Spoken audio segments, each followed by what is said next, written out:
मानसा दे विच एक परविंदर सिंह करके नौजवान है जिन्होंने झोटा झोटा भी कह देंगे। उस नौजवान ने अपने होर भाईचारे नूं नाल लै के ऐलानिया तौर दे उत्ते मानसा इलाके दे विच नशे दे व्यापारियों के खिलाफ जंग छेड़ दी। नशा बेचण वाले जिहड़े सी उन्हां दे उत्ते पूरा ट्रैप ला के उन्हां नूं बेनकाब करदिआं होइआं उन्हां दे उत्ते जो बनती कार्रवाई जो उन्होंने ठीक लगी वो की। जो देखिया कि लोगों की हमायत दिनों दिन बढ़ रही है तो ये जिहड़ा माहौल आ पूरे पंजाब विच बनेगा। पंजाब सरकार ने मानसा के पुलिस अफसरां नूं हदायत करती, नतीजा ये निकलिया उस नौजवान नूं गिरफ्तार कर लिया। जिहड़े बंदे नूं तुसीं नशा बेचदे नूं फड़िया ते उहदे खिलाफ तुसीं कार्रवाई कीती है, वो बड़ा माड़ा हो गया जी। उसकी मानहानि हो गई, तुसीं जुत्तियां दा हार पाता तो असीं तुहाडे ते मुकदमा दर्ज करके तुहानूं जेल भेज रहे। अजे वो नौजवान जेल विच आ ते होर नौजवानां दे नाल नौ लैके एक परचा होर उहदे ते कट दिता ताकि जदों वो बाहर आउणा भी चाहे तो एक नवे परचे च उहदी गिरफ्तारी पा दित्ती जावे। होर थाणे दा परचा अज फिर कट दित्ता। मानसा पुलिस नूं ये हदायत सरकार ने कर दित्ती है कि नशिਆਂ ਦੇ खिलाफ ये ਜਿਹੜਾ ਉਤਪੂਰ खड़ा होया ਇਹਨੂੰ ਇੱਥੇ ही ढक लो, ਇਹਨੂੰ ਗੱਲ ਨੂੰ ਅੱਗੇ नहीं ਵਧਣ देना। ਤੇ ਨਸ਼ਿਆਂ ਦੇ खिलाफ ਜਿਹੜਾ ਇਹ ਮਾਹੌਲ ਆ ਜੇ ਪੂਰੇ ਪੰਜਾਬ 'ਚ ਖਿੰਡ ਗਿਆ ਸਾਡੇ ਲਈ ਔਖਾ ਹੋ ਜਾਊ। ADGP परमार ਉਹਨੇ ਹੋਰ ਫੱਟੇ ਚੱਕਤੇ ਬਈ ਜੀ ਇਹ ਕਾਨੂੰਨ ਤੋੜਨ ਦੀ ਇਜਾਜ਼ਤ नहीं ਦਿੱਤੀ ਜਾ ਸਕਦੀ। ਅਸੀਂ ਇਹਦੇ ਉੱਤੇ 7 ਮੁਕੱਦਮੇ दर्ज कर ਲਏ ਨੇ ਤੇ ਅਸੀਂ ਇਸ नौजवान ਨੂੰ ਛੱਡਣਾ नहीं। ਇਹ ਭਾਰਤੀ ਹਕੂਮਤ ਦਾ ਪ੍ਰੋਜੈਕਟ ਆ। ਜਿੱਥੇ ਜਿੱਥੇ ਵੀ ਆਜ਼ਾਦੀ ਦੀਆਂ ਲਹਿਰਾਂ ਚੱਲਦੀਆਂ ਹੁੰਦੀਆਂ ਨੇ ਉੱਥੇ ਉੱਥੇ ਲੋਕਾਂ ਨੂੰ ਨਸ਼ੇ ਦੇ ਧੰਦੇ 'ਚ ਫਸਾਇਆ ਜਾਂਦਾ। ਸੋ ਇਹ ਪੁਲਿਸ ਵਾਲੇ ਸਿਆਸੀ ਭਲਵਾਨ ਤੇ ਨਸ਼ੇ ਦਾ ਕਾਰੋਬਾਰ ਕਰਨ ਵਾਲੇ ਰਲ ਕੇ ਪੱਤੇ ਖੇਡ ਰਹੇ ਨੇ। ਜਾਂ ਤਾਂ ਸਿੱਖ ਮੈਦਾਨ ਵਿੱਚ ਸੀਸ ਤਲੀ ਤੇ ਧਰ ਕੇ ਰੱਖ ਕੇ ਆਉਣ ਤੇ ਉਹ ਸਾਰਾ ਕੁਝ ਕਰਨ ਕਰਾਉਣ ਜੋ ਕੁਝ ਪਹਿਲਾਂ 1984 ਤੋਂ ਬਾਅਦ ਕੀਤਾ ਹੈ, ਤੇ ਜਾਂ ਲੰਮੇ ਪੈ ਜਾਣ। ਇਹ ਰਾਹ ਸਰਕਾਰ ਸਾਡੇ ਲਈ ਦੋ ਬਣਾ ਰਹੀ ਹੈ। ਆਰਮਡ ਪੁਲਿਸ ਜਲੰਧਰ 'ਚ PAP ਜਲੰਧਰ 'ਚ ਇੰਦਰਵੀਰ ਸਿੰਘ DIG ਦੇ ਪਦਵੀ ਤੇ ਆ। ਉਹਦੇ ਖਿਲਾਫ पिछले 5-7 सालों च बड़ियां इंक्वायरियां दे विच दोषी साबित कर दिता, पर इहदे बावजूद वो अज भी पोस्टिंग भी नौकरी भी कर रहा ते ना उहदी वर्दी लहाई गई है, ना उहदे खिलाफ कोई कार्रवाई हुई है। TV 84 उत्ते प्रोग्राम खबर दी खबर देख रहा है सारे दर्शकों नूं मैं सरबजीत सिंह घुमान फतेह अर्ज करदा जी। वाहिगुरू जी का खालसा वाहिगुरू जी की फतेह। बहुत ही दुखदाई खबर है कि गुरदासपुर जिले के एक पिंड दे विच अज फिर साहिब श्री गुरु ग्रंथ साहिब जी के अंगां की बेहुरमती की गई है। हर बार वांग सिख जगत दे विच रोह तां है, पर जिवें अज तो 10 साल पहलां जदों इदां दी कोई गल सुणदे सी तां अग लग जांदी सी ते पंजाब दे विच सड़कां जाम हो गईयां, थां थां ते धरने मुजाहरे, दोषियां नूं गिरफ्तार करन दी गल ओहो जिहा कुछ हुण नहीं हुंदा। जिस दिन दरबार साहिब दे विच बेअदबी दी नीत नाल एक दुष्ट बड़िया, उस दिन जदों उहदा सोधा लाया गया तां जरूर लोकां नूं लग्गिया कि ये एक चंगा प्रभाव पवेगा, शायद दुष्ट लोग अगे तो इहो जिहियां हरकतां करन तो टलणगे। पर ये चीज़ थोड़े वक्फे लई तां हट गई।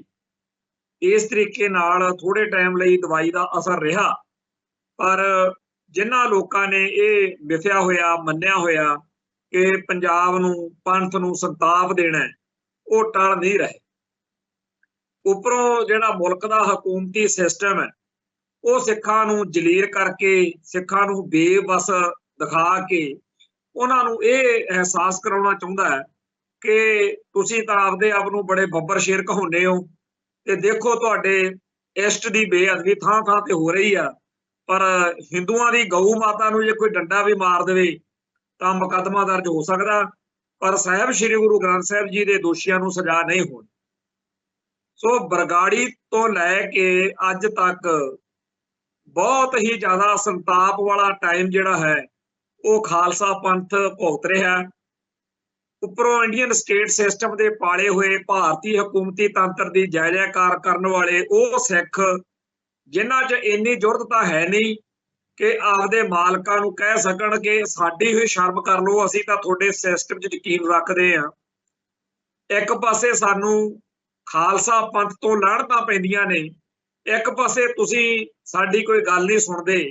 सो वो जिहड़े भारत माता की जय बोलण वाले ने उन्हां सारियां लई भी हुण तां बेशर्मगी दी हद टप गई होनी है कि आए दिन ये बेअदबियां हुंदियां ने ते आए दिन सिख जिहड़े ने वो ये संताप भोगदे ते इहदे नाल ही सिख कौम दे अंदर जिहड़ा बार-बार इस तरीके नाल करन दी गल कि बेअदबियां इंनियां ज़्यादा होण कि सिख अक जाण थक जाण, ये चीज़ दुश्मन दे इस एजेंडे बारे असीं पहले दिनां च ही कहा सी। उदण बादल सेना वालियां नूं बड़ा औखा लगदा सी क्योंकि सरकार इन्हां दी सी। जदों किसी कोले राज की ताकत हुंदी है उदों उहदा हिसाब किताब कुछ होर हुंदा, जदों राज की ताकत नहीं हुंदी उदों हिसाब किताब कुछ होर हुंदा। इन्हां दिनां दे विच पंजाब दे विच नशिਆਂ ਦੇ ਕਰਕੇ बहुत ਵੱਡੀ ਗਿਣਤੀ ਵਿੱਚ ਨੌਜਵਾਨਾਂ ਦੀਆਂ ਮੌਤਾਂ ਹੋ ਰਹੀਆਂ ਨੇ। ਇਸ ਮਾਮਲੇ ਦੇ ਉੱਤੇ ਆਪਾਂ ਪਿਛਲੇ ਦਿਨੀ ਚਰਚਾ ਕੀਤੀ ਸੀ ਕਿ ਮਾਨਸਾ ਦੇ ਵਿੱਚ ਇੱਕ ਪ੍ਰਵਿੰਦਰ ਸਿੰਘ ਕਰਕੇ ਨੌਜਵਾਨ ਹੈ ਜਿਹਨੂੰ ਉੱਥੇ ਉਹਦਾ ਜਿਵੇਂ ਕਈ ਸਾਡੇ ਭਾਈਚਾਰੇ ਵਿੱਚ ਲਾੜ ਪਿਆਰ 'ਚ ਨਾਂ ਚੱਲ ਪੈਂਦੇ ਆ, ਉਹਨੂੰ ਝੋਟਾ ਝੋਟਾ ਵੀ ਕਹਿ ਦਿੰਦੇ। ਉਸ ਨੌਜਵਾਨ ਨੇ ਆਪਣੇ ਹੋਰ ਭਾਈਚਾਰੇ ਨੂੰ ਨਾਲ ਲੈ ਕੇ ਐਲਾਨੀਆ ਤੌਰ ਦੇ ਉੱਤੇ ਮਾਨਸਾ ਇਲਾਕੇ ਦੇ ਵਿੱਚ ਨਸ਼ੇ ਦੇ ਵਪਾਰੀਆਂ ਦੇ ਖਿਲਾਫ ਜੰਗ ਛੇੜ ਦਿੱਤੀ। ਪਿਛਲੇ ਹਫ਼ਤੇ ਦੇ ਵਿੱਚ ਬਹੁਤ ਵੱਡੇ ਪੱਧਰ ਦੇ ਉੱਤੇ ਨਸ਼ੇੜੀਆਂ ਨੂੰ ਬੇਨਕਾਬ ਕੀਤਾ। ਨਸ਼ਾ ਵੇਚਣ ਵਾਲੇ ਜਿਹੜੇ ਸੀ ਉਹਨਾਂ ਦੇ ਉੱਤੇ ਪੂਰਾ ਟਰੈਪ ਲਾ ਕੇ ਉਹਨਾਂ ਨੂੰ ਬੇਨਕਾਬ ਕਰਦਿਆਂ ਹੋਇਆਂ ਉਹਨਾਂ ਦੇ ਉੱਤੇ ਜੋ ਬਣਦੀ ਕਾਰਵਾਈ ਜੋ ਉਹਨਾਂ ਨੂੰ ਠੀਕ ਲੱਗੀ ਉਹ ਕੀਤੀ।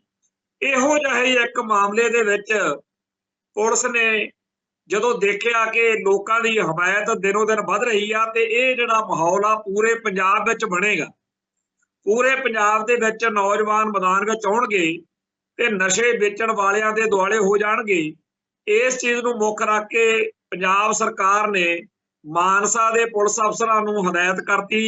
नतीजा ये निकलिया कि बड़े बेकिरकी नाल हमला करके उहदे घर च वड़ के बहुत अपद्दर किया, माड़ा चंगा बोलिया, इट्टा रोड़े बढ़ाए ते अखीर पुलिस ने उस नौजवान नूं गिरफ्तार कर लिया। जिहड़े लोग नशे का कारोबार करते हैं उन्हां नूं नहीं फड़िया, नशे रोकण वाले नौजवान नूं फड़ लिया ते फड़ के उहदे उत्ते मुकदमा दर्ज करके कि जी जिहड़े बंदे नूं तुसीं नशा बेचदे नूं फड़िया ते उहदे खिलाफ तुसीं कार्रवाई कीती है, वो बड़ा माड़ा हो गया जी, उसकी मानहानि हो गई, तुसीं जुत्तियां दा हार पाता तो असीं तुहाडे ते मुकदमा दर्ज करके तुहानूं जेल भेज रहे हैं। समुचा इलाका ते सारे पंजाब दे दूर नेड़ेों बैठे लोकां नूं माड़ा लग्गिया। बड़ी वड्डी गिणती विच लोग उस दिन भी पहुंचे, बड़ा रोह भरिया मुजाहरा होया। उपरंत उहदी जमानत दी अर्जी जिहड़ी अजे सुनवाई अधीन आ, अजे वो नौजवान जेल विच आ ते होर नौजवानों के नाल नाम लैके एक परचा होर उहदे ते कट दिता ताकि जदों वो बाहर आउणा भी चाहे तो एक नवे परचे च उहदी गिरफ्तारी पा दित्ती जावे। होर थाणे दा परचा अज फिर कट दिता। साफ दिखदा है बई मानसा पुलिस नूं ये हदायत सरकार ने कर दित्ती है कि नशिਆਂ दे खिलाफ ये जिहड़ा उधमूल खड़ा होया इहनूं इत्थे ही ढक लो, इहनूं गल नूं अगे नहीं वधण देना ते नशिਆਂ ਦੇ खिलाफ ਜਿਹੜਾ ਇਹ ਮਾਹੌਲ ਆ ਜੇ ਪੂਰੇ ਪੰਜਾਬ 'ਚ ਖਿੰਡ ਗਿਆ ਸਾਡੇ ਲਈ ਔਖਾ ਹੋ ਜੂ। ਸੋ ਨਸ਼ੇ ਵਾਲਿਆਂ ਨੂੰ ਬਚਾਉਣ ਲਈ ਜਾਂ ਨਸ਼ੇੜੀਆਂ ਨੂੰ ਇਹ ਕਹਿਣ ਲਈ ਵੀ ਚਿੰਤਾ ਨਾ ਕਰੋ, ਪੰਜਾਬ ਸਰਕਾਰ ਤੁਹਾਡੇ ਨਸ਼ੇ ਦਾ ਪੂਰਾ ਖਿਆਲ ਰੱਖ ਰਹੀ ਆ, ਤੁਸੀਂ ਰੱਜ ਕੇ ਨਸ਼ਾ ਕਰੋ ਤੇ ਥਾਂ ਥਾਂ ਤੇ ਮਰਦੇ ਫਿਰੋ। ਇਸ ਤਰੀਕੇ ਦਾ ਮਾਹੌਲ ਜਿਹੜਾ ਉਹ ਪੰਜਾਬ 'ਚ ਬਣਿਆ ਹੋਇਆ। ਤੋ ਜਿਹੜਾ ਪਰਮਿੰਦਰ ਸਿੰਘ ਹੈ ਉਹਦੇ ਮਾਪਿਆਂ ਨਾਲ ਜੋ ਬਦਕਲਾਮੀ ਹੋਈ ਜਾਂ ਜਿਹੜਾ ਇਹ ਧੱਕੇਸ਼ਾਹੀ ਹੋਈ ਉਹਨੇ ਸਾਰੇ ਪਾਸੇ ਇੱਕ ਸੁਨੇਹਾ ਦੇ ਦਿੱਤਾ ਕਿ ਜਿਹੜਾ ਵੀ ਨੌਜਵਾਨ ਨਸ਼ਿਆਂ ਦੇ ਖਿਲਾਫ ਮੈਦਾਨ 'ਚ ਆਊਗਾ ਉਹਦੇ ਨਾਲ ਮਾੜੀ ਕੀਤੀ ਜਾਊਗੀ। ਪਹਿਲਾਂ ਭਾਈ ਅਮਰਤਪਾਲ ਸਿੰਘ ਹੁਣੀ ਨਸ਼ਿਆਂ ਦੇ ਖਿਲਾਫ ਮੈਦਾਨ 'ਚ ਆਏ, ਸਿੱਖ ਨੌਜਵਾਨਾਂ ਨੂੰ ਬਾਣੀ ਤੇ ਬਾਣੇ ਨਾਲ ਜੋੜਨ ਦਾ ਉਪਰਾਲਾ ਕੀਤਾ, ਉਹਨਾਂ ਨੂੰ ਫੜ ਕੇ ਡਿਬਰੂਗੜ੍ਹ ਜੇਲ੍ਹ 'ਚ ਚੱਕ ਕੇ ਮਾਰਿਆ ਤੇ ਉੱਥੇ ਅਜੇ ਤੱਕਰ ਉਹਨਾਂ ਦੀ NSA ਨਹੀਂ ਟੁੱਟੀ, ਹੋਰ ਮੁਕੱਦਮੇ ਕਈ ਦਰਜ ਨੇ ਤੇ ਇਸ ਚੱਕਰ ਦਾ ਅਜੇ ਕੋਈ ਤਣ ਪਤਣ ਗੱਲ ਲੱਗੀ ਨਹੀਂ ਸੀ ਤੇ ਨਵਾਂ ਆ ਜਿਹੜਾ ਮਾਨਸਾ ਦੇ ਵਿੱਚ ਨੌਜਵਾਨਾਂ ਦੀਆਂ ਗ੍ਰਿਫਤਾਰੀਆਂ ਦਾ ਚੱਕਰ ਚੱਲਿਆ, ਇਹ ਸ਼ੁਰੂ ਹੋ ਗਿਆ। ਸੋ ਜਿਹੜਾ ਵੀ ਨੌਜਵਾਨ ਜਾਂ ਜਿਹੜੀ ਵੀ ਸਿੱਖ ਸ਼ਖਸੀਅਤ ਪੰਜਾਬ ਦੇ ਵਿੱਚ ਨਸ਼ਿਆਂ ਦੇ ਖਿਲਾਫ ਸਰਗਰਮ ਹੁੰਦੀ ਹੈ, ਉਹਦੇ ਖਿਲਾਫ ਸਰਕਾਰ ਜਿਹੜੀ ਮੌਕੇ ਦੀ ਆ ਉਹ ਫੱਟੇ ਚੱਕ ਦਿੰਦੀ ਆ ਕਾਰਵਾਈ ਕਰਨ ਵਾਲਾ। ਜਿਹੜਾ ਮਾਨਸਾ ਦਾ ਪੁਲਿਸ ਪ੍ਰਸ਼ਾਸਨ ਆ ਉਹਦੇ 'ਚ ਨਾਨਕ ਸਿੰਘ ਉੱਥੇ ਅਫਸਰ ਆ, ਉਹਦਾ ਲੋਕਾਂ ਦੇ ਵਿੱਚ ਬੜਾ ਚੰਗਾ ਰਸੂਖ ਵੀ ਰਿਹਾ, ਲੋਕਾਂ ਨੂੰ ਉਹਦੇ ਉੱਤੇ ਬੜਾ ਮਾਣ ਜਿਹਾ ਲੱਗਦਾ ਹੁੰਦਾ ਸੀ, ਕਈ ਮੌਕਿਆਂ ਤੇ ਉਹਨੇ ਵਧੀਆ ਭੂਮਿਕਾ ਨਿਭਾਈ ਹੈ। ਪਰ ਇਸ ਮਾਮਲੇ ਦੇ ਵਿੱਚ ਨਾਨਕ ਸਿੰਘ ਬਿਲਕੁਲ ਲੋਕਾਂ ਦੇ ਦਿਲੋਂ ਲੈ ਗਏ ਤੇ ADGP ਪਰਮਾਰ ਉਹਨੇ ਹੋਰ ਫੱਟੇ ਚੱਕ ਤੇ ਬਈ ਜੀ ਇਹ ਕਾਨੂੰਨ ਤੋੜਨ ਦੀ ਇਜਾਜ਼ਤ ਨਹੀਂ ਦਿੱਤੀ ਜਾ ਸਕਦੀ, ਅਸੀਂ ਇਹਦੇ ਉੱਤੇ 7 ਮੁਕੱਦਮੇ ਦਰਜ ਕਰ ਲਏ ਨੇ ਤੇ ਅਸੀਂ ਇਸ ਨੌਜਵਾਨ ਨੂੰ ਛੱਡਣਾ ਨਹੀਂ। ਸੋ ਜਿਹੜਾ ਪੁਲਿਸ ਪ੍ਰਸ਼ਾਸਨ ਆ ਉਹ ਸਾਰਾ ਇਕਜੁੱਟ ਤੇ ਇਕਮੁੱਠ ਹੋਇਆ ਤਾਂ ਦਿਖਦਾ, ਪਰ ਇਹਦੇ ਮਗਰ ਖੜੀ ਸਰਕਾਰ ਤੇ ਉਪਰੰਤ ਜਿਹੜਾ ਪੰਜਾਬ ਦਾ ਨਸ਼ੇ ਦੇ ਕਾਰੋਬਾਰ ਕਰਨ ਵਾਲੇ ਉਹ ਲੋਕਾਂ ਨੂੰ ਲੱਗਦਾ ਕਿ ਸ਼ਾਇਦ ਅੱਡ। ਸੋ ਮੈਂ ਇਹ ਗੱਲੋਂ ਬੜਾ ਸਪਸ਼ਟ ਹਾਂ ਕਿ ਇਹ ਭਾਰਤੀ ਹਕੂਮਤ ਦਾ ਪ੍ਰੋਜੈਕਟ ਆ, ਜਿੱਥੇ ਜਿੱਥੇ ਵੀ ਆਜ਼ਾਦੀ ਦੀਆਂ ਲਹਿਰਾਂ ਚੱਲਦੀਆਂ ਹੁੰਦੀਆਂ ਨੇ ਉੱਥੇ ਉੱਥੇ ਲੋਕਾਂ ਨੂੰ ਨਸ਼ੇ ਦੇ ਧੰਦੇ 'ਚ ਫਸਾਇਆ ਜਾਂਦਾ। ਸੋ ਇਹ ਪੁਲਿਸ ਵਾਲੇ ਸਿਆਸੀ ਭਲਵਾਨ ਤੇ ਨਸ਼ੇ ਦਾ ਕਾਰੋਬਾਰ ਕਰਨ ਵਾਲੇ ਰਲ ਕੇ ਪੱਤੇ ਖੇਡ ਰਹੇ ਨੇ। ਆਪਾਂ ਨੂੰ ਹੀ ਵਹਿਮ ਆ ਵੀ ਇਹ ਅੱਡ ਨੇ, ਇਹ ਹੈ ਇਕੱਠੇ ਹੀ ਨੇ। ਜਦੋਂ ਵੀ ਕੋਈ ਬੰਦਾ ਨਸ਼ਿਆਂ ਦੇ ਖਿਲਾਫ ਮੈਦਾਨ ਵਿੱਚ ਸਿਰ ਤਲੀ ਤੇ ਧਰ ਕੇ ਆਊਗਾ, ਉਹਦੇ ਖਿਲਾਫ ਇਹ ਤੁਹਾਨੂੰ ਇਕਜੁੱਟ ਹੋਏ ਦਿਖਣਗੇ। ਉਵੇਂ ਹੀ ਜਿਵੇਂ ਬੇਅਦਬੀਆਂ ਦੇ ਮਾਮਲੇ ਵਿੱਚ ਬਹੁਤ ਸਾਰੇ ਲੋਕਾਂ ਨੂੰ ਇਹ ਵਹਿਮ ਹੈ ਕਿ ਸ਼ਾਇਦ ਇਹਦੇ ਕੋਈ ਹੋਰ ਪੱਖ ਨੇ, ਪਰ ਇਹ ਵੀ ਭਾਰਤੀ ਹਕੂਮਤ ਦਾ ਪ੍ਰੋਜੈਕਟ ਆ। ਪੰਜਾਬ ਪੁਲਿਸ ਸਿਆਸੀ ਭਲਵਾਨ ਤੇ ਬੇਅਦਬੀਆਂ ਕਰਨ ਵਾਲੇ, ਇਹ ਇੱਕ ਨੈਕਸਸ ਆ, ਇਹ ਇੱਕ ਗਰੁੱਪ ਹੁੰਦਾ, ਇਹ ਇੱਕ ਸਿੰਡੀਕੇਟ ਆ, ਇਹ ਇਕੱਠੇ ਰਲ ਕੇ ਵਾਰਦਾਤ ਕਰਦੇ ਕਰਾਉਂਦੇ। ਅੱਜ ਤੱਕ ਜਦੋਂ ਵੀ ਕਿਸੇ ਦੁਸ਼ਟ ਨੂੰ ਬੇਅਦਬੀ ਕਰਦੇ ਮੌਕੇ ਫੜਿਆ ਜਾਂਦਾ ਹੈ, ਉਹਨੂੰ ਉਹਨਾਂ ਟਾਈਮ ਹੀ ਦੁੱਖ ਤਕਲੀਫ ਹੁੰਦੀ ਆ, ਜਦੋਂ ਡਰ ਹੁੰਦਾ ਉਹਨੂੰ ਉਹਨਾਂ ਟਾਈਮ ਜਦੋਂ ਉਹ ਲੋਕਾਂ ਦੇ ਕਬਜ਼ੇ 'ਚ ਹੁੰਦਾ ਤੇ ਲੋਕ ਉਹਦੀ ਛਤਰੌੜ ਕਰਦੇ ਕਿ ਮੈਨੂੰ ਕਿਤੇ ਜਿਵੇਂ ਉਹ ਸਿੰਘੂ ਬਾਰਡਰ ਤੇ ਇੱਕ ਮਾਰ ਕੇ ਟੰਗਿਆ ਸੀ ਉਵੇਂ ਮੇਰਾ ਮਾਰ ਕੇ ਨਾ ਟੰਗ ਦੇਣ। ਉਦੋਂ ਤੱਕ ਹੀ ਹੁੰਦਾ, ਜਦੋਂ ਕੋਈ ਕਹਿ ਦਿੰਦਾ ਵੀ ਪੁਲਿਸ ਬੁਲਾਓ ਜਾਂ ਪੁਲਿਸ ਆ ਗਈ, ਫਿਰ ਉਹਨਾਂ ਨੂੰ ਚਾਅ ਚੜ ਜਾਂਦਾ ਵੀ ਹੁਣ ਤਾਂ ਨਾ ਸਾਨੂੰ ਸਜ਼ਾ ਹੋਣੀ ਆ, ਇੱਕ ਹਲਕਾ ਫੁਲਕਾ ਜਿਹਾ ਕੇਸ ਬਣੂਗਾ ਤੇ ਜਾ ਕੇ ਆਪਣੀ 2-4 ਮਹੀਨਿਆਂ 'ਚ ਜ਼ਮਾਨਤ ਹੋ ਜਾਣੀ। ਬਿਲਕੁਲ ਉਹੀ ਕੰਮ ਨਸ਼ੇ ਵਾਲਿਆਂ ਦੇ ਮਾਮਲੇ 'ਚ ਆ ਕਿ ਪੂਰਾ ਪ੍ਰਸ਼ਾਸਨ ਜਿਹੜਾ ਹੈ ਉਹ ਇਕਜੁੱਟ ਤੇ ਇਕਮੁੱਠ ਆ ਇਸ ਮਾਮਲੇ। ਨਸ਼ੇ ਬਕਵਾਉਣੇ, ਪੰਜਾਬ 'ਚ ਬੇਅਦਬੀਆਂ ਕਰਾਉਣੀਆਂ, ਸਿੱਖ ਜੁਝਾਰੂ ਲਹਿਰ ਦੇ ਖਿਲਾਫ ਮਾਹੌਲ ਸਿਰਜਣਾ, ਸੰਤ ਭਿੰਡਰਾਂ ਵਾਲਿਆਂ ਅਤੇ ਖਾਲਿਸਤਾਨ ਦੇ ਏਜੰਡੇ ਨੂੰ ਨਖਿੱਧ ਸਾਬਤ ਕਰਨਾ, ਇਹ ਸਾਰਾ ਕੁਝ ਰਲ ਮਿਲ ਕੇ ਚੱਲ ਰਿਹਾ। ਔਰ ਇਸ ਗੱਲ ਨੂੰ ਸਮਝਣ ਦੀ ਲੋੜ ਹੈ ਕਿ ਆਉਣ ਵਾਲੇ ਦਿਨਾਂ ਦੇ ਵਿੱਚ ਪੰਜਾਬ ਦੇ ਵਿੱਚ ਮਾਹੌਲ ਕਿਹੋ ਜਿਹਾ ਬਣ ਸਕਦਾ। ਜਾਂ ਤਾਂ ਸਿੱਖ ਮੈਦਾਨ ਵਿੱਚ ਸੀਸ ਤਲੀ ਤੇ ਧਰ ਕੇ ਰੱਖ ਕੇ ਆਉਣ ਤੇ ਉਹ ਸਾਰਾ ਕੁਝ ਕਰਨ ਕਰਾਉਣ ਜੋ ਕੁਝ ਪਹਿਲਾਂ 1984 ਤੋਂ ਬਾਅਦ ਕੀਤਾ ਹੈ, ਤੇ ਜਾਂ ਲੰਮੇ ਪੈ ਜਾਣ। ਇਹ ਰਾਹ ਸਰਕਾਰ ਸਾਡੇ ਲਈ ਦੋ ਬਣਾ ਰਹੀ ਹੈ। ਹੁਣ ਇਹਦੇ ਵਿੱਚ ਭਵਿੱਖ ਵਿੱਚ ਕੀ ਵਾਪਰਦਾ ਇਹ ਤਾਂ ਅਜੇ ਬਾਅਦ ਦੀ ਗੱਲ ਹੈ, ਪਰ ਪੁਲਿਸ ਅਫਸਰਾਂ ਦਾ ਜਾਂ ਪ੍ਰਸ਼ਾਸਨ ਦਾ ਜਿਹੜਾ ਰਵੱਈਆ ਉਹ ਬੇਹੱਦ ਘਿਨਾਉਣਾ ਤੇ ਘਟੀਆ, ਜਿੰਨੀ ਉਹਦੀ ਨਿਖੇਧੀ ਕੀਤੀ ਜਾਵੇ ਓਨੀ ਥੋੜੀ ਹੈ।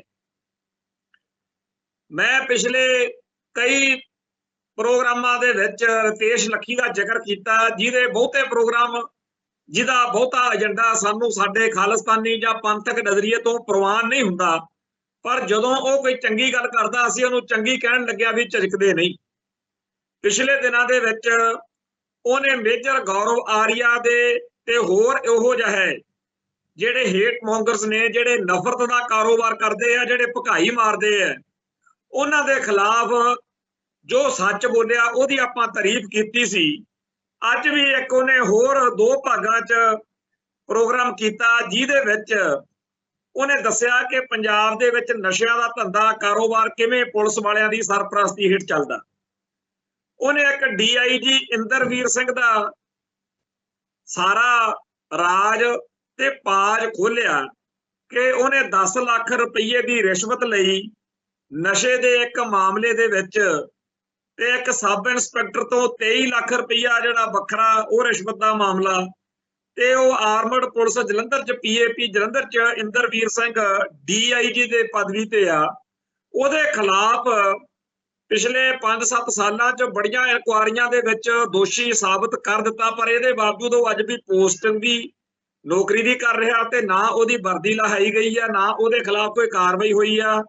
ਹੁਣ ਕਹਿੰਦੇ ਆ ਵੀ ਉਹਦਾ ਟੈਸਟ ਕੋਈ ਹੋਣਾ, ਨਾਰਕੋ ਪਤਾ ਨਹੀਂ ਕੀ, ਤੇ ਉਦੋਂ ਬਾਅਦ ਵੀ ਸੋਚਾਂਗੇ ਵੀ ਇਹਨੂੰ ਇੱਥੇ ਹੁਣ ਆਪਣੇ ਆਮ ਬੰਦੇ ਨੂੰ ਸ਼ੱਕ ਦੇ ਆਧਾਰ ਤੇ ਫੜ ਕੇ ਹੀ ਉਹਨੂੰ ਜਿਵੇਂ ਟੰਗ ਦਿੰਦੇ ਆ। ਮੈਂ ਉੱਥੇ ਜੇਲ੍ਹ 'ਚ ਦੇਖਿਆ ਬੜੇ ਹੀ ਭੈਣ ਭਰਾ ਉੱਥੇ ਟੱਕਰੇ ਜਦੋਂ ਨਾਭੇ ਰਹੇ ਆ, ਖਾੜਕੂ ਲਹਿਰ ਦੇ ਕੇਸਾਂ ਕਰਕੇ ਜਾਂ ਹੋਰ ਸਿੱਖ ਸੰਘਰਸ਼ ਦੀਆਂ ਸਰਗਰਮੀਆਂ ਕਰਕੇ ਬਹੁਤ ਕੁਝ ਹੰਢਾਇਆ। ਬਹੁਤ ਸਾਰੇ ਲੋਕਾਂ ਨੂੰ ਇਕੱਲੇ ਸ਼ੱਕ ਦੇ ਆਧਾਰ ਤੇ ਕਤਲ ਤੱਕ ਕਰ ਦਿੱਤਾ ਪੁਲਿਸ ਨੇ ਵੀ ਇਹਦਾ ਜੀ ਕੋਈ ਕਹਾਣੀ ਹੈ। ਇਵੇਂ ਹੀ ਬਹੁਤ ਸਾਰੇ ਲੋਕਾਂ ਤੇ ਝੂਠੇ ਮੁਕੱਦਮੇ ਬਣਾ ਦਿੱਤੇ, ਤੇ ਜਦੋਂ ਆਮ ਲੋਕਾਂ ਦੇ ਉੱਤੇ ਏਦਾਂ ਮੁਕੱਦਮੇ ਬਣਾਉਂਦੇ ਆ, ਆਮ ਲੋਕਾਂ ਦੇ ਕਤਲ ਤੱਕ ਪੁਲਿਸ ਕਰ ਦਿੰਦੀ ਆ, ਤੇ ਉਹੀ ਪੁਲਿਸ ਆਪਦੇ DIG ਇੰਦਰਵੀਰ ਸਿੰਘ ਨੂੰ, ਜਿਹਦੇ ਖਿਲਾਫ ਸਭ ਕੁਝ ਸਾਬਤ ਹੋ ਚੁੱਕਿਆ, ਉਹਦੇ ਖਿਲਾਫ ਕਾਰਵਾਈ ਕਰਨ ਤੋਂ ਮੁੱਕਰੀ ਫਿਰਦੀ ਆ। ਕਹਿੰਦੇ ਜੀ ਅਸੀਂ ਸੋਚਾਂਗੇ। ਸੋ ਰਤੇਸ਼ ਲੱਖੀ ਨੇ ਉਹਦੇ ਉੱਤੇ ਜਦੋਂ ਪ੍ਰੋਗਰਾਮ ਕੀਤੇ, ਫਿਰ ਹੋਰ ਚੈਨਲਾਂ ਨੇ ਵੀ ਉੱਤੇ ਸਟੋਰੀਆਂ ਕੀਤੀਆਂ, ਪਰ ਇਹ ਇਕੱਲੇ DIG ਇੰਦਰਵੀਰ ਸਿੰਘ ਦੀ ਗੱਲ ਨਹੀਂ। ਇਹੋ ਜਿਹਾ ਹੈ ਘੱਟੋ ਘੱਟ 200 ਵੱਡੇ ਪੁਲਿਸ ਅਧਿਕਾਰੀ ਨੇ ਜਿਨ੍ਹਾਂ ਨੇ ਬੀਤੇ ਦੌਰ ਦੇ ਵਿੱਚ ਜਾਂ ਹੁਣ ਪੋਸਟਾਂ ਤੇ ਬਹਿ ਕੇ ਪੰਜਾਬ ਦੇ ਵਿੱਚ ਨਸ਼ਿਆਂ ਦੇ ਕਾਰੋਬਾਰ ਦੀ ਸਰਪ੍ਰਸਤੀ, ਔਰ ਇਹ ਆਪ ਦੇ ਤੌਰ ਤੇ ਥੋੜੀ ਹੋ ਰਿਹਾ। ਇਹਨਾਂ ਨੂੰ ਗ੍ਰੀਨ ਸਿਗਨਲ ਕਿਤੋਂ ਮਿਲਿਆ ਹੋਇਆ ਨਾ ਵੀ ਅਸੀਂ ਬਚਾਵਾਂਗੇ ਤੁਹਾਨੂੰ ਜੇ ਕੋਈ ਪੰਗਾ ਖੜਾ ਹੋ ਗਿਆ। ਸੋ ਇਹ ਹੇਠਾਂ ਫਿਰ ਨਸ਼ੇ ਦੇ ਕਾਰੋਬਾਰ ਕਰਨ ਵਾਲਿਆਂ ਨੂੰ ਕਹਿੰਦੇ ਆ ਵੀ ਦੱਬ ਕੇ ਨਸ਼ਾ ਵੇਚੋ, ਮਰੀ ਜਾਣ ਤੋਂ, ਜਿਹੜੇ ਮਰਦੇ ਆ ਅਸੀਂ ਆਪੇ ਹੀ। ਸੋ ਪੰਜਾਬ ਦੇ ਲੋਕਾਂ ਨੂੰ, ਸਿੱਖ ਲੀਡਰਸ਼ਿਪ ਨੂੰ ਇਸ ਪੱਖ ਤੋਂ ਦੇਖਣਾ ਚਾਹੀਦਾ ਕਿ ਇਹ ਇੱਕ ਹਕੂਮਤ ਦਾ ਹਮਲਾ ਵਾ। ਮੈਂ ਜਦੋਂ ਪੰਜਾਬ ਦਾ ਬੁੱਚੜ KPS ਗਿੱਲ ਕਿਤਾਬ ਲਿਖੀ, ਉਹਦੇ 'ਚ ਬਹੁਤ ਸਾਰੇ ਪੱਖ ਲਿਖੇ।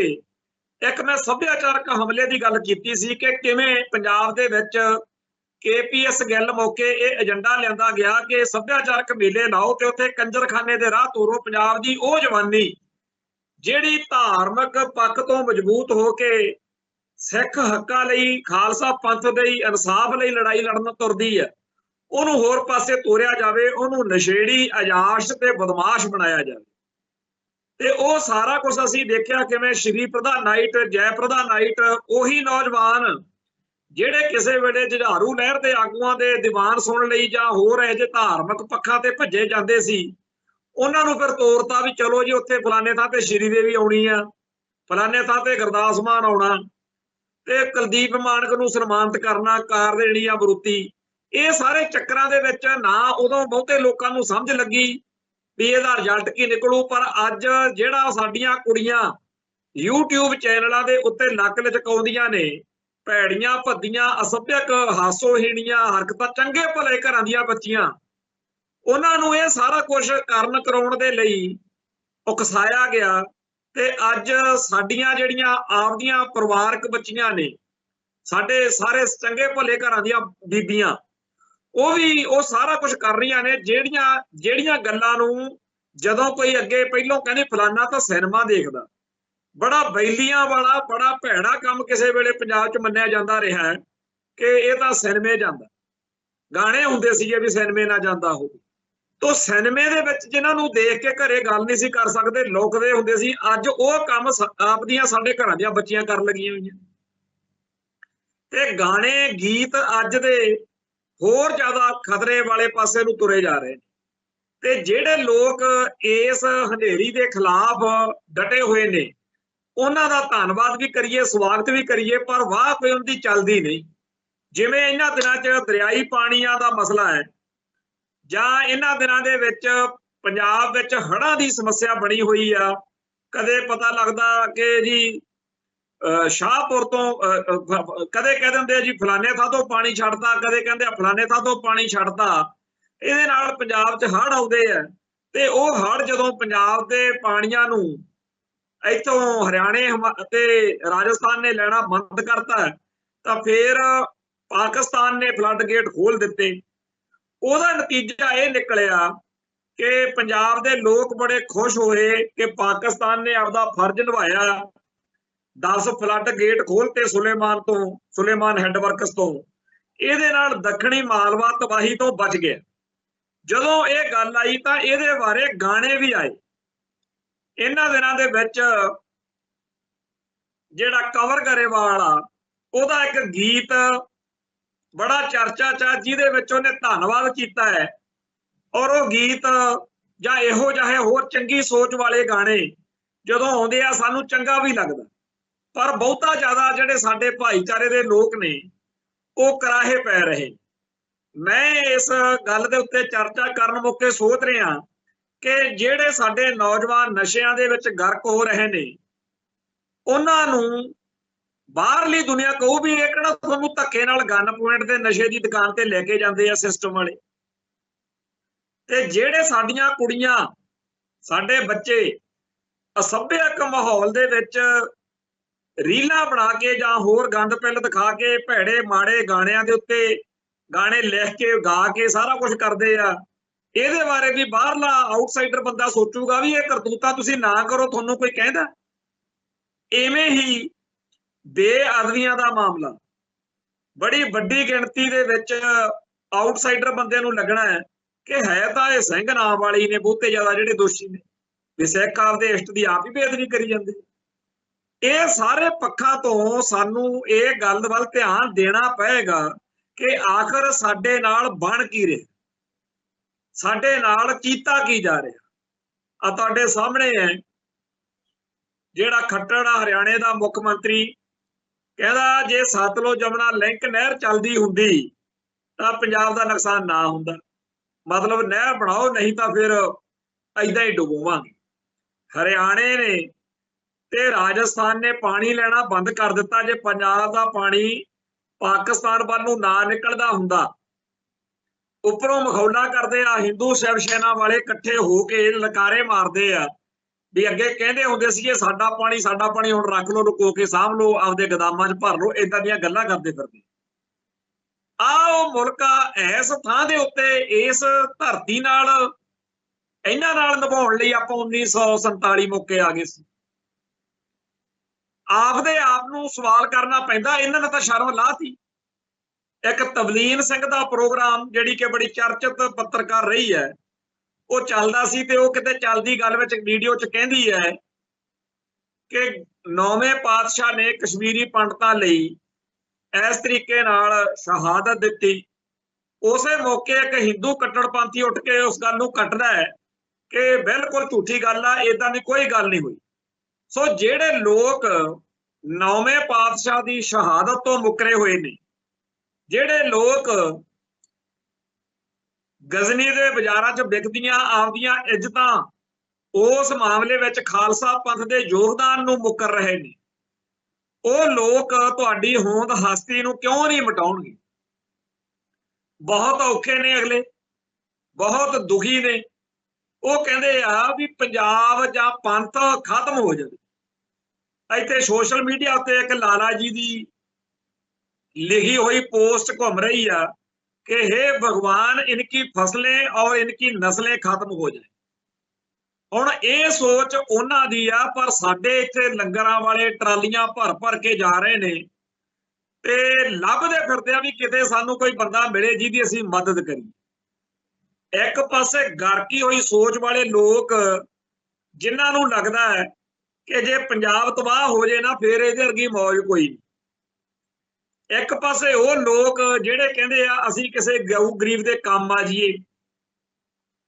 ਮੈਂ ਇੱਕ ਪਿਛਲੇ ਕਿਸੇ ਪ੍ਰੋਗਰਾਮ ਦੇ ਵਿੱਚ ਇਹ ਗੱਲ ਆਖੀ ਸੀ ਕਿ ਪੁਰਾਤਨ ਹਿੰਦੂ ਗ੍ਰੰਥਾਂ ਦੇ ਵਿੱਚ ਪੰਜਾਬ ਨੂੰ ਮਲੇਸ਼ ਧਰਤੀ ਮੰਨਿਆ ਹੋਇਆ।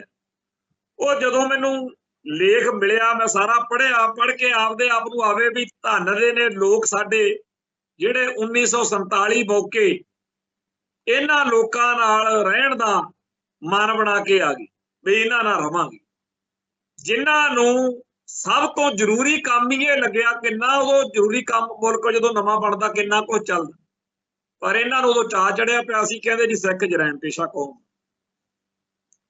ਤੇ ਜਿਹੜਾ ਵੀ ਬੰਦਾ ਸੱਪ ਨੂੰ ਜੇਬ ਚ ਪਾ ਕੇ ਸੋਚੇ ਵੀ ਇਹ ਮੇਰੇ ਡੰਗ ਨਹੀਂ ਮਾਰੂਗਾ, ਉਹਦਾ ਕੋਈ ਬਚਾਅ ਹੈਗਾ ਕਿ? ਹਿੰਦੂ ਕੱਟੜਵਾਦ ਨੇ ਸਿੱਖੀ ਅਤੇ ਸਿੱਖਾਂ ਦੇ ਸਮੂਲ ਨਾਸ਼ ਦਾ ਅਹਿਦ ਕੀਤਾ ਹੋਇਆ, ਤੇ ਸਾਡੇ ਬੰਦੇ ਕਹਿੰਦੇ ਜੀ ਹਿੰਦੂ ਸਿੱਖ ਏਕਤਾ ਜਿੰਦਾਬਾਦ, ਤੇ ਹਿੰਦੂ ਸਾਡੇ ਭਰਾ ਨੇ। ਸਭ ਤੋਂ ਵੱਧ ਕਮਲ ਕੁੱਟਿਆ ਬਾਦਲ ਦਲ ਵਾਲਿਆਂ ਨੇ। ਹੁਣ ਨਾ ਆਪ ਘਰਦੇ ਰਹੇ ਨਾ ਘਾਟਦੇ ਰਹੇ, RSS ਨੂੰ ਖੁੱਲ ਦੇ ਕੇ ਪੰਥ ਵਿੱਚ ਨੁਕਸਾਨ ਕਰਾ ਕੇ ਬੇਅਦਬੀਆਂ ਤਿੱਕਰ ਗੱਲ ਲੈ ਗਏ। ਐਂਟੀ ਸਿੱਖ ਤਾਕਤਾਂ ਨੂੰ ਤਾਕਤ ਦੇ ਕੇ ਡੇਰਾ ਸਰਸਾ, ਡੇਰਾ ਭੰਡਾਰਾ, ਡੇਰਾ ਬਿਆਸ, ਨੂਰ ਮਹਿਲ, ਹੋਰ ਸਾਧ ਬਾਬੇ, ਇਹ ਸਾਰਾ ਕੁਝ ਕਰਨ ਦੇ ਕਰਾਉਂਦਿਆਂ ਨੇ ਕੀ ਕਰ ਲਿਆ ਕਿ ਅੱਜ ਖਾਲਸਾ ਪੰਥ ਵਿੱਚ ਆਪਦਾ ਭਰੋਸਾ ਖਤਮ ਕਰੀ ਬੈਠੇ। ਬਿਲਕੁਲ ਕੋਈ ਯਕੀਨ ਨਹੀਂ ਕਰਦਾ। ਨਹੀਂ ਬਲਤੇਜ ਪੰਨੂ ਵਰਗਿਆਂ ਦਾ, ਭਗਵੰਤ ਮਾਨ ਵਰਗਿਆਂ ਦਾ ਕੋਈ ਸਰਕਾਰ ਬਣ ਜਾਂਦੀ ਇੱਥੇ। ਪੰਜਾਬ ਦੇ ਵਿੱਚ ਜਿੰਨਾ ਜ਼ਬਰ ਅਕਾਲੀਆਂ ਦੇ ਉੱਤੇ ਹੋਇਆ ਜਾਂ ਪੰਜਾਬ ਦੇ ਲੋਕਾਂ ਉੱਤੇ ਹੋਇਆ, ਇੱਥੇ ਤਾਂ ਕਾਂਗਰਸ ਦਾ ਬੀਜ ਨਾਸ਼ ਹੋ ਜਾਣਾ ਚਾਹੀਦਾ ਸੀ, ਪੰਚਾਇਤ ਮੈਂਬਰ ਵੀ ਨਹੀਂ ਸੀ ਬਣਨਾ ਚਾਹੀਦਾ ਕਦੇ ਪੰਜਾਬ ਦੇ ਵਿੱਚ। ਪਰ ਪੰਜਾਬ ਦੇ ਵਿੱਚ ਜੇ ਕਾਂਗਰਸ ਦਾ ਵੀ ਰਾਜ ਦੁਬਾਰਾ ਆਇਆ ਤਾਂ ਉਹ ਅਕਾਲੀ ਦਲ ਦਾ, ਬਾਦਲ ਦਲ ਦਾ ਜ਼ਿੰਮੇਵਾਰੀ ਆ, ਕਿਉਂਕਿ ਉਹਨਾਂ ਨੇ ਮਾਹੌਲ ਹੀ ਇਹੋ ਜਿਹਾ ਬਣਾਤਾ ਕਿ ਲੋਕ ਹੋ ਜਾਣ ਕਿੱਧਰ। ਫਿਰ ਇਹਨਾਂ ਨੂੰ ਇਹੀ ਲੱਗਿਆ ਵੀ ਹੁਣ ਨਹੀਂ ਦੁਬਾਰਾ ਕਾਂਗਰਸ ਨੂੰ ਵੋਟ ਪਾਉਂਦੇ, ਚਾਹੇ ਅਸੀਂ ਜੋ ਮਰਜ਼ੀ ਕਰਤੂਤਾਂ ਕਰੀਏ। ਲੋਕਾਂ ਨੇ ਆਮ ਆਦਮੀ ਪਾਰਟੀ ਲਿਆਂਦੀ ਕਾਂਗਰਸੀਆਂ ਤੋਂ ਤੇ ਬਾਦਲਕਿਆਂ ਤੋਂ ਦੁਖੀ ਹੋ ਕੇ। ਹੁਣ ਇਹ ਦਿਨੇ ਤਾਰੇ ਦਿਖਾ ਰਹੇ ਨੇ ਤੇ ਬਾਦਲ ਦਲ ਵਾਲੇ ਅੱਕੇ ਪਲਾਹੀ ਹੱਥ ਮਾਰਦੇ ਫਿਰਦੇ ਆ। ਪਹਿਲਾਂ ਆਪਦੀ ਹੀ ਮਰਜ਼ੀ ਨਾਲ ਇੱਕ ਨੌਜਵਾਨ ਨੂੰ ਯੂਥ ਵਿੰਗ ਦਾ ਆਗੂ ਐਲਾਨ ਦਿੱਤਾ ਸੁਖਬੀਰ ਬਾਦਲ ਨੇ। ਉਹਦੇ ਲੋਕਾਂ ਨੇ ਉਹ ਜੜ ਲਿਆ, ਕਿਉਂਕਿ ਬਹੁਤੇ ਜਿਹੜੇ ਪੁਰਾਣੇ ਸੀਨੀਅਰ ਆਗੂ ਨੇ ਜਾਂ ਤਾਂ ਉਹ ਅਸਤੀਫੇ ਦੇ ਚੁੱਕੇ ਨੇ ਤੇ ਜਾਂ ਉਹ ਮੰਨ ਚੁੱਕੇ ਆ ਵੀ ਹੁਣ ਕੋਈ ਹੋਰ ਥਾਂ ਤੇ ਤਾਂ ਆਪਾਂ ਜਾ ਨਹੀਂ ਸਕਦੇ, ਔਖੇ ਸੌਖੇ ਇਹਦੇ ਨਾਲ ਹੀ ਚੱਲ ਪਈਏ। ਅੱਜ ਉਹਨਾਂ ਨੇ ਇੱਕ ਨਵਾਂ ਚੰਦ ਚਾੜਤਾ। ਸਰਦਾਰ ਸੁਖਬੀਰ ਸਿੰਘ ਬਾਦਲ ਨੇ ਐਲਾਨ ਕਰਤਾ ਵੀ ਜਿਹੜੀ ਬੀਬੀ ਅੱਜ ਕੱਲ੍ਹ ਹੀ ਉਹ ਬਾਦਲ ਦਲ ਵਿੱਚ ਸ਼ਾਮਲ ਹੋਈ ਆ, ਆਂਗਨਵਾੜੀ ਯੂਨੀਅਨ ਦੀ ਪ੍ਰਧਾਨ ਰਹੀ ਆ ਬੀਬੀ ਹਰਗੋਬਿੰਦ ਕੌਰ, ਉਹਨੂੰ ਚੱਕ ਕੇ ਇਸਤਰੀ ਅਕਾਲੀ ਦਲ ਦਾ ਪ੍ਰਧਾਨ ਬਣਾਤਾ। ਹੁਣ ਜਿਹੜੀਆਂ 30-35 ਸਾਲ ਤੋਂ ਇਸਤਰੀ ਅਕਾਲੀ ਦਲ ਦੇ ਵਿੱਚ ਸਰਗਰਮ ਨੇ, ਜਿਨ੍ਹਾਂ ਨੇ ਔਖਾ ਸੌਖਾ ਸਮਾਂ ਨਾਲ ਪਾਰਟੀ ਦੇ ਕੱਟਿਆ, ਉਹ ਸਾਰਿਆਂ ਦੇ ਭਾਅ ਦੀ ਬਣ ਗਈ। ਸੋ 35 ਦੇ ਕਰੀਬ ਇਸਤਰੀ ਅਕਾਲੀ ਦਲ ਦੀਆਂ ਲੀਡਰਾਂ ਨੇ, ਆਗੂਆਂ ਨੇ, ਬੀਬੀਆਂ ਨੇ ਨਾਲੇ ਤਾਂ ਵਿਰੋਧ ਵਿੱਚ ਚਿੱਠੀ ਜਾਰੀ ਕੀਤੀ ਆ ਇਸ ਨਿਯੁਕਤੀ ਦੇ, ਤੇ ਨਾਲੇ ਉਹਨਾਂ ਨੇ ਪਾਰਟੀ ਤੋਂ ਅਸਤੀਫਾ ਦੇ ਦਿੱਤਾ। ਹੁਣ ਇਹ ਜਿਹੜਾ ਸਾਰਾ ਕੁਝ ਹੈ, ਇਹਦੇ ਕਰਕੇ ਬਾਦਲ ਪਰਿਵਾਰ ਲਈ ਇੱਕ ਧਰਮ ਸੰਕਟ ਬਣ ਗਿਆ। ਜੇ ਉਹ ਬੀਬੀ ਹਰਗੋਬਿੰਦ ਕੌਰ ਦੀ ਨਿਯੁਕਤੀ ਰੱਦ ਕਰਦੇ ਆ ਤਾਂ ਮਰਦੇ ਆ, ਫਿਰ ਇਹਦਾ ਮਤਲਬ ਹੋਣਾ ਹੈ ਕਿ ਹੁਣ ਅੱਗੇ ਵਾਲੀ ਗੱਲ ਨਹੀਂ ਰਹੀ, ਅੱਗੇ ਵਾਲੀ ਤੜ ਨਹੀਂ ਰਹੀ। ਕਿਉਂਕਿ ਉਹ ਟਾਈਮ ਇਹਨਾਂ ਨੇ ਮਾਣਿਆ ਹੋਇਆ ਜਦੋਂ ਸਾਰੇ ਅਧਿਕਾਰ ਵੱਡੇ ਬਾਦਲ ਨੂੰ ਮਿਲ ਜਾਂਦੇ ਹੁੰਦੇ ਸੀ। ਹੁਣ ਉਹ ਵਕਤ ਨਹੀਂ ਰਿਹਾ। ਹੁਣ ਪਾਰਟੀ ਦੇ ਵਿੱਚ ਜਿਹੜੇ ਹਾਲਾਤ ਨੇ ਉਹਦੇ 'ਚ ਹਰੇਕ ਆਗੂ ਆਪਦੀ ਗੱਲ ਕਹਿਣੀ ਚਾਹੁੰਦਾ, ਕਿਉਂਕਿ ਲੋਕ ਕਹਿੰਦੇ ਨੇ ਜਿਹੜੇ ਛੱਡ ਕੇ ਗਏ ਨੇ ਖਾਸ ਤੌਰ ਤੇ ਕਿ ਜੇ ਅਸੀਂ ਉਦੋਂ ਬੋਲੇ ਹੁੰਦੇ ਜਦੋਂ ਇਹ ਕਰਤੂਤਾਂ ਕਰਦੇ ਸੀ ਤਾਂ ਅੱਜ ਸ਼ਾਇਦ ਸਾਡਾ ਸਮਾਜ ਵਿੱਚ ਕੋਈ ਥਾਂ ਹੁੰਦਾ। ਕਿਉਂਕਿ ਜਿਹੜੇ ਛੱਡ ਕੇ ਗਏ ਨੇ ਲੋਕ, ਉਹਨਾਂ ਨੂੰ ਵੀ ਕਹਿੰਦੇ ਆ ਤੁਸੀਂ ਉਦੋਂ ਨਾਲ ਹੀ ਹੁੰਦੇ ਸੀ ਜਦੋਂ ਬਰਗਾੜੀ ਤੇ ਬਹਿਬਲ ਕਾਂਡ ਹੋਏ। ਸੋ ਅੱਜ ਦੇ ਜਿਹੜੇ ਨਾਲ ਲੀਡਰ ਨੇ ਉਹ ਕਹਿੰਦੇ ਆ ਭਾਈ ਹਰ ਫੈਸਲੇ ਮੌਕੇ ਸਾਨੂੰ ਪੁੱਛੋ, ਤੇ ਸੁਖਬੀਰ ਬਾਦਲ ਨੂੰ ਆਪਦੇ ਪਿਓ ਵਾਲੀਆਂ ਆਦਤਾਂ ਪਈਆਂ ਹੋਈਆਂ ਨੇ ਵੀ ਗੱਲ ਹੀ ਨਹੀਂ ਕਿਸੇ ਦੀ ਸੁਣਨੀ। ਸੋ ਇਸ ਮਾਹੌਲ ਦੇ ਵਿੱਚ ਅਕਾਲੀ ਦਲ ਹੋਰ ਕਮਜ਼ੋਰ ਹੋਏਗਾ ਜੇਕਰ ਬੀਬੀ ਹਰਗੋਬਿੰਦ ਕੌਰ ਨੂੰ ਪਾਰਟੀ 'ਚ ਰੱਖਣ ਦੀ ਜਿੱਦ ਕੀਤੀ ਤਾਂ ਜਿਹੜੀਆਂ 35 ਲੀਡਰਸ਼ਿਪ ਦੇ ਵਿੱਚੋਂ ਬੀਬੀਆਂ ਨੇ ਅਸਤੀਫੇ ਦਿੱਤੇ ਆ, ਉਹ ਅਸਤੀਫੇ ਪ੍ਰਵਾਨ ਕਰਨੇ ਪੈਣਗੇ। ਸੋ ਇਹ ਜਿਹੜਾ ਸਾਰਾ ਹਿਸਾਬ ਕਿਤਾਬ ਆ, ਇਹਦੇ ਵਿੱਚ ਜਿਹੜੇ ਲੋਕਾਂ ਨੂੰ, ਕਈਆਂ ਨੂੰ ਲੱਗਦਾ ਸੀ ਵੀ ਸ਼ਾਇਦ ਅਕਾਲੀ ਦਲ, ਬਾਦਲ ਦਲ ਫੇਰ ਕੋਈ ਤਾਕਤ ਫੜ ਜਾਵੇ ਤੇ ਹੋ ਸਕਦਾ ਪਿਛਲੀਆਂ ਗਲਤੀਆਂ ਨੂੰ ਭੁੱਲ ਕੇ ਚੰਗੀ ਕੋਈ ਗੱਲ ਕਰ ਲੈਣ, ਪਰ ਉਹ ਗੱਲ ਲੱਗਦੀ ਨਹੀਂ। ਸੋ ਪੰਜਾਬ ਦਾ ਹਾਲਾਤ, ਪੰਜਾਬ ਦਾ ਜਿਹੜਾ ਮਾਹੌਲ ਆ, ਉਹ ਦਿਨੋਂ ਦਿਨ ਭੈੜੇ ਤੋਂ ਭੈੜਾ ਹੁੰਦਾ ਜਾ ਰਿਹਾ ਤੇ ਇਸ ਮਾਹੌਲ ਦੇ ਵਿੱਚ ਪੰਜਾਬ ਦੇ ਵਿੱਚ ਜਦੋਂ ਬਰਗਾੜੀ ਕਾਂਡ ਹੋਇਆ, ਬਹਿਬਲ ਕਾਂਡ ਹੋਇਆ, ਉਦੋਂ ਪੁਲਿਸ ਨੇ ਜੋ ਜ਼ੁਲਮ ਕੀਤਾ ਉਹਦੀ ਠੋਕਵੀਂ ਹਮਾਇਤ ਕੀਤੀ ਸੀ ਬਾਦਲ ਦਲ ਨੇ, ਤੇ ਬਾਦਲ ਸੈਨਾ ਉਦੋਂ ਉਹਨਾਂ ਲੋਕਾਂ ਨੂੰ ਜਿਹੜੇ ਵਿਰੋਧ ਕਰਦੇ ਸੀ ਇਸ ਕਰਤੂਤ ਦਾ, ਉਹਨਾਂ ਨੂੰ ਜਲੀਲ ਕਰਦੀ ਹੁੰਦੀ ਸੀ। ਅੱਜ ਉਹੀ ਹਿਸਾਬ ਕਿਤਾਬ ਆਮ ਆਦਮੀ ਪਾਰਟੀ ਨੇ ਫੜਿਆ ਹੋਇਆ।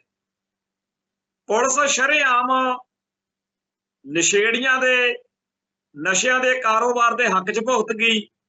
ਬਾਦਲ ਸਰਕਾਰ ਵਾਂਗੂ ਹੀ ਆਮ ਆਦਮੀ ਪਾਰਟੀ ਦੀ ਸਰਕਾਰ ਪੁਲਿਸ ਦੇ ਜ਼ਬਰ ਦੇ ਹੱਕ 'ਚ ਖੜ ਗਈ ਤੇ ਜਿਹੜੇ ਲੋਕ ਇਸ ਜ਼ਬਰ ਦਾ ਵਿਰੋਧ ਕਰਦੇ ਐ, ਆਮ ਆਦਮੀ ਪਾਰਟੀ ਵਾਲੇ ਉਵੇਂ ਹੀ ਉਹਨਾਂ ਨੂੰ ਜਲੀਲ ਕਰ ਰਹੇ ਆ, ਟਿੱਚਰਾਂ ਕਰਦੇ ਆ, ਜਿਵੇਂ ਉਦੋਂ ਬਾਦਲ ਸੈਨਾ ਕਰਦੀ ਸੀ ਜਦੋਂ ਬਰਗਾੜੀ ਤੇ ਬਹਿਬਲ ਕਾਂਡ ਹੋਇਆ। ਪਰ ਬਰਗਾੜੀ ਤੇ ਬਹਿਬਲ ਕਾਂਡ ਦੀ ਹਮਾਇਤ ਕਰਨ ਮੌਕੇ ਨਾ ਤਾਂ ਬਾਦਲ ਦਲ ਦੀ ਲੀਡਰਸ਼ਿਪ ਨੇ ਸੋਚਿਆ, ਨਾ ਬਾਦਲ ਸੈਨਾ ਨੇ ਸੋਚਿਆ ਵੀ ਇਹਦਾ ਖਮਿਆਜਾ ਕਿੰਨਾ ਖਤਰਨਾਕ ਭੁਗਤਣਾ ਪਊ। ਉਦੋਂ ਦੇ ਪੱਟੇ ਹੁਣ ਤੱਕ ਤਾਬ ਨਹੀਂ ਆਏ ਤੇ ਅਜੇ ਪੈਰ ਲੱਗਣ ਦੀ ਕੋਈ ਸੰਭਾਵਨਾ ਨਹੀਂ ਦਿਖਦੀ। ਉਸੇ ਰਾਹ ਉੱਤੇ ਹੁਣ ਆਮ ਆਦਮੀ ਪਾਰਟੀ ਤੁਰ ਪਈ ਹੈ। ਸੋ ਜਾਪਦਾ ਇਹ ਆ ਕਿ ਬੜੀ ਜਲਦੀ ਆਮ ਆਦਮੀ ਪਾਰਟੀ ਦੇ ਹਮਾਇਤੀ ਰਹੇ ਸਾਰੇ ਸਿੱਖ ਜਾਂ ਪੰਜਾਬ ਦੇ ਲੋਕ ਇਹ ਗੱਲ ਆਪ ਹੀ ਕਹਿਣ ਲੱਗ ਪੈਣਗੇ ਕਿ ਅਗਲੀ ਵਾਰ ਆਮ ਆਦਮੀ ਪਾਰਟੀ ਸੱਤਾ 'ਚ ਨਹੀਂ ਆਉਣੀ, ਤੋ ਆਊ ਪਤਾ ਨਹੀਂ ਕੌਣ ਅਗਲੀ ਵਾਰ 2027 'ਚ, ਪਰ ਇਹ ਤਾਂ ਨਹੀਂ ਘੱਟੋ ਘੱਟ ਆਉਂਦੀ। ਇਹ ਜਿਹੜੀ ਗੱਲ ਹੈ ਇੱਥੇ ਤੱਕ ਹੀ ਰਹਿ ਜਾਵੇ ਤਾਂ ਫੇਰ ਵੀ ਵਾਹ ਭਲੀ। ਲੱਗਦਾ ਇਹ ਆ ਕਿ ਕੋਈ ਨਾ ਕੋਈ ਇਹੋ ਜਿਹੀ ਕਰਤੂਤ ਵੀ ਕਰਨਗੇ ਜੋ ਕੁਝ ਬਰਗਾੜੀ ਕਾਂਡ ਤੋਂ ਬਾਅਦ ਬਾਦਲ ਦਲ ਦੀ ਲੀਡਰਸ਼ਿਪ ਨਾਲ ਹੋਇਆ। ਥਾਂ ਥਾਂ ਤੇ ਲੋਕਾਂ ਨੇ ਛੱਤਰ ਫੇਰਿਆ, ਡਾਂਗਾ ਲੈ ਕੇ ਮਗਰ ਭੱਜੇ ਫਿਰਦੇ ਸੀ। ਕੋਈ ਸ਼੍ਰੋਮਣੀ ਕਮੇਟੀ ਮੈਂਬਰ, ਕੋਈ ਅਕਾਲੀ ਲੀਡਰ ਘਰੋਂ ਨਹੀਂ ਸੀ ਨਿਕਲਦਾ ਡਰਦਾ, ਤੇ ਉਹਨੂੰ ਘਰੇ ਬੈਠੇ ਨੂੰ ਵੀ ਡਰ ਲੱਗਿਆ ਰਹਿੰਦਾ ਸੀ ਵੀ ਕੋਈ ਘਰੇ ਨਾ ਆ ਕੇ ਪੈ ਜੇ। ਉਹ ਜਿਹਾ ਕੁਝ ਵੀ ਲੱਗਦਾ ਕਿ ਆਮ ਆਦਮੀ ਪਾਰਟੀ ਵਾਲੇ ਕਾਰਾ ਕਰਨਗੇ ਜਿਹਦੇ ਨਾਲ ਕਿਸੇ ਇਲਾਕੇ ਦੇ ਲੋਕ ਇਹਨਾਂ ਦੀ ਲੀਡਰਸ਼ਿਪ ਨੂੰ ਸ਼ਾਦਾ ਦੇਣਗੇ। ਸ਼ੁਕਰ ਕਰੀਏ ਜੇਕਰ ਇਹ ਅਕਲ ਕਰ ਲੈਣ। ਲੋਕਾਂ ਨੇ ਜਿਨ੍ਹਾਂ ਦੁੱਖਾਂ ਤੋਂ ਬਚਣ ਦੇ ਲਈ ਇਹਨਾਂ ਨੂੰ ਵੋਟ ਪਾਈ ਸੀ, 92 ਵਿਧਾਇਕ ਦਿੱਤੇ ਸੀ, ਅੱਜ ਸਾਰੇ ਹੀ ਪਛਤਾ ਰਹੇ ਨੇ ਕਿ ਕੋਈ ਅਕਲ ਮੌਤ ਵਾਲੀ ਗੱਲ ਹੀ ਨਹੀਂ। ਸਿੱਧੂ ਮੂਸੇਵਾਲੇ ਦੇ ਕਤਲ ਤੋਂ ਲੈ ਕੇ ਅੱਜ ਤੱਕ ਹਰ ਰੋਜ਼ ਇਹੀ ਸੁਣਨ ਨੂੰ ਮਿਲਦਾ ਕਿ ਆਹ ਕਰਤਾ, ਉਹ ਕਰਤਾ। ਹਾਂ, ਐਲਾਨਾਂ ਵਾਲੀ ਜਾਂ ਮੀਡੀਆ ਦੇ ਵਿੱਚ ਚਰਚਾ ਵਾਲੀ ਕੋਈ ਕਸਰ ਨਹੀਂ ਛੱਡਦੇ, ਬਾਕੀ ਸਾਰਾ ਕੁਝ ਆਰਾਮ ਸਾਥੀ ਹੈ। ਖੈਰ, ਅਸੀਂ ਤਾਂ ਅੱਜ ਇਸ ਪ੍ਰੋਗਰਾਮ ਦੇ ਰਾਹੀਂ ਜਿਹੜਾ ਸੁਨੇਹਾ ਦੇਣਾ ਚਾਹੁੰਦੇ ਆ ਉਹ ਸਾਡੇ ਤੋਂ ਪਹਿਲਾਂ ਰਣਜੀਤ ਬਾਵਾ ਆਪਦੇ ਗੀਤ ਰਾਹੀਂ ਦੇ ਚੁੱਕੇ ਆ ਤੇ ਸਰਕਾਰਾਂ ਹੀ ਪਕਾਉਂਦੀਆਂ ਨੇ ਚਿੱਟਾ, ਤਾਹੀਓਂ ਤਾਂ ਸ਼ਰੇਆਮ ਵਿਕਦਾ। ਸੋ ਪੁਲਿਸ ਦਾ, ਪੰਜਾਬ ਦੀ ਲੀਡਰਸ਼ਿਪ ਦਾ ਤੇ ਨਸ਼ੇ ਦੇ ਕਾਰੋਬਾਰੀਆਂ ਦਾ ਭਾਰਤੀ ਹਕੂਮਤੀ ਤੰਤਰ ਦੀ ਸਰਪ੍ਰਸਤੀ ਹੇਠ ਇਹ ਜਿਹੜਾ ਪੰਜਾਬ ਉੱਤੇ ਹਮਲਾ, ਇਹਦੇ ਖਿਲਾਫ ਲਾਮਬੰਦੀ ਦੀ ਲੋੜ ਹੈ।